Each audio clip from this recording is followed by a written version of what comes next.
Perkenalkan, nama saya Tiarlani Sinaga SPD, nomor urut 36. Saya bertugas di SD Negeri 12 Penanggangan, Kecamatan Nenggolan, Kabupaten Samosir. Terima kasih. Assalamualaikum warahmatullahi wabarakatuh. Salam sejahtera untuk kita semua.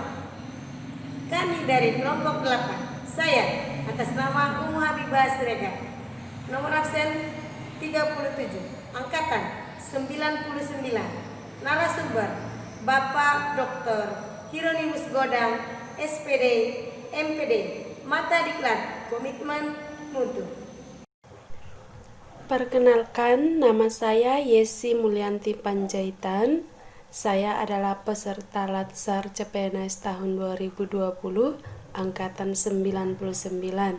Saya bekerja di SD Negeri 095159 Simbo Baru, Kecamatan Raya, Kabupaten Simalungun. Perkenalkan, nama saya Yolanda Betesda Pardede, bekerja di Puskesmas Sonan Runggu sebagai apoteker di Kabupaten Samosir.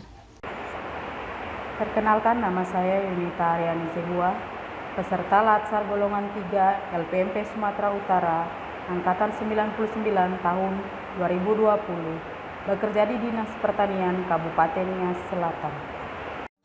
Komitmen untuk mutu ada 4. 1. Efisien. 2. Efektif. 3. Kreatif. 4. Efisien itu mengerjakan sesuatu yang digunakan.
Efisiensi adalah suatu ukuran keberhasilan dari suatu kegiatan yang diukur dari besarnya biaya dan sumber daya yang digunakan untuk mencapai keberhasilan tersebut.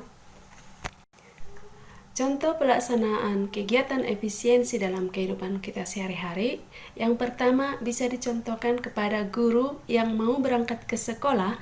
Ketika terjadi kemacetan, maka guru tersebut bisa mengambil jalan pintas supaya sampai di sekolah dengan tepat waktu. Yang kedua, di dalam kegiatan rumah tangga, Ibu bisa memasak di rumah menggunakan rice cooker, sehingga bisa menghemat waktu dan pada saat memasak, ibu tersebut bisa mengerjakan pekerjaan yang lain. Yang ketiga, dalam kehidupan bermasyarakat, pada saat ada kegiatan kerja bakti atau gotong royong, kita bisa menggunakan mesin pemotong rumput untuk membersihkan lingkungan sekitar. Dengan menggunakan teknologi itu, maka pekerjaan tersebut bisa lebih cepat dan lebih mudah. Setiap institusi pemerintahan harus memiliki target capaian kinerja yang bermutu, baik kinerja individual maupun kinerja organisasi. Sebagai ASN, kita dituntut untuk merancang sendiri upaya perbaikan capaian mutu layanan secara berkelanjutan. Maka, kita sebagai ASN diharapkan membuat suatu inovasi. Dalam membuat inovasi, maka dapat diambil 4 tahap, yaitu plan, do, check, dan act. Pada tahap plan, yang pertama yang harus kita lakukan adalah mengidentifikasi dan menetapkan prioritas peluang perbaikan kualitas dari permasalahan yang sedang dihadapi. Yang kedua, menetapkan sasaran yang hendak dicapai. Yang ketiga, menggambarkan proses kerja yang berjalan. Yang keempat, mengumpulkan proses kerja yang berjalan. Yang kelima, mengumpulkan data terkait dengan proses kerja saat ini. Yang keenam, mengidentifikasi sumber penyebab masalah muncul. Dan yang ketujuh adalah mengembangkan rencana aksi. Kemudian kita masuk ke tahap do. Pada tahap ini, rencana aksi yang sudah disusun harus dijalankan secara konsisten, di mana segala sesuatu harus didokumentasikan dengan baik, sehingga memudahkan dalam melaksanakan tahap berikutnya. Pada tahap cek, dilakukan pemeriksaan apakah rencana aksi yang sudah dilakukan berjalan dengan semestinya. Jika belum tercapai, apa saja yang menjadi kendala atau sumber permasalahannya. Kemudian pada tahap terakhir, kita harus mengambil tindakan atau keputusan yang perlu diambil sebagai langkah tindak lanjut. Setelah dilakukan inovasi, langkah yang harus dilakukan adalah menilai apakah inovasi tersebut dapat diadopsi atau diadaptasi ataupun pembatalan. 3 langkah tersebut adalah jika rencana aksi terbukti mampu mencapai hasil yang direncanakan, maka solusi yang sudah dilakukan perlu diadopsi. Jika hasil pemeriksaan menunjukkan bahwa solusi untuk memecahkan masalah kurang berjalan dengan baik, maka perlu dilakukan beberapa penyesuaian terhadap kegiatan yang sudah direncanakan. Dan yang ketiga, jika ternyata solusi yang dilakukan ternyata tidak menghasilkan perbaikan, maka organisasi dapat membatalkan solusi tersebut. Salah satu inovasi dalam bidang kesehatan dapat kita lihat dalam cuplikan video berikut.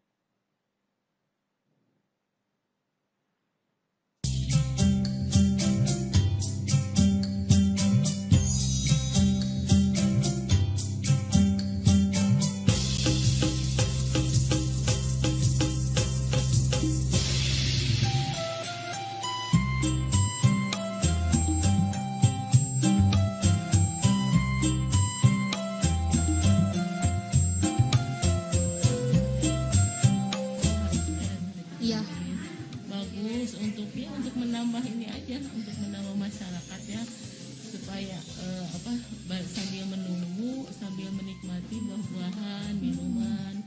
Alhamdulillah program ini bagus juga. Alhamdulillah ini dapat buah-buahan sama minuman dari Puskesmas Pelindung Hewan selama nunggu berobat. Alhamdulillah saya dapat buntis di sini gratis untuk pasien menunggu sambil menunggu kita dapat buntis ini. Alhamdulillah saya senang dengan adanya program ini dari buntis ini. Oke. Saya Eva Andriani, ketua dari KWPD di Asri. Dan ini alhamdulillah Puskesmas Pelindung Hewan mengajak kerjasama KWT Kudi Asri dengan inovasi minuman yang dihasilkan oleh KWT, mudah-mudahan minuman ini membawa kesehatan bagi masyarakat karena minuman ini tanpa bahan kimia, pure asli dari kopi asli. Maka dari itu, mari bekerja untuk Indonesia, karena masa depan Indonesia ada di tangan kita. Nilai dasar komitmen mutu yang keempat yaitu inovasi. Inovasi merupakan perubahan atau menciptakan proses produk dan gagasan yang lebih efektif yang mendukung keberhasilan suatu organisasi dalam mencapai tujuan. Salah satu inovasi dalam bidang pertanian yaitu teknologi alat dan mesin pertanian. Salah satu permasalahan dalam bidang pertanian adalah belum maksimalnya penggunaan teknologi sehingga masih banyak petani yang menggunakan cara tradisional dalam pengolahan lahan pertanian. Dengan menggunakan teknologi, proses pengolahan lahan dapat meningkatkan hasil pertanian secara optimal. Contoh inovasi di bidang pertanian yaitu penggunaan drone.